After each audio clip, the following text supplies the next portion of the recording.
এই টমেটো গাছগুলো কতটা মোটা এবং শক্তিশালী হয়ে উঠেছে এর কারণ এই যে টমেটোর জাত সবথেকে বেস্ট।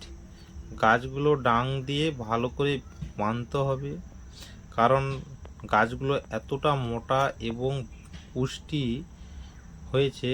এই ডাংগুলো একটা সরু ডাঙেও হবে না।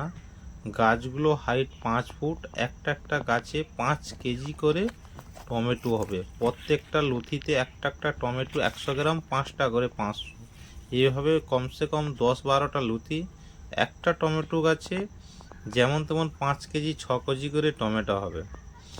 এই টমেটো জাতটা আপনাদেরকে জানিয়ে দেবো। দেখুন প্রত্যেকটা বাগানের গাছগুলো দেখুন কত সুন্দর এবং কালার। টমেটো গাছের সবথেকে মেন বৈশিষ্ট্য জল সবথেকে কম দিতে হবে, না হলে কুঠা লেগে যাবে। এবং আমরা F1 জাতের আমরা টমেটো ব্যবহার করব। এর ফলে কি হবে, কুঠা আসবে না, রোগ আসবে না। এবং এই প্রত্যেকটা গাছের হাইট এবং কাণ্ডগুলো দেখো, ফলগুলো ধরেছে। এই ফলগুলো কোন ওষুধ মারতে হবে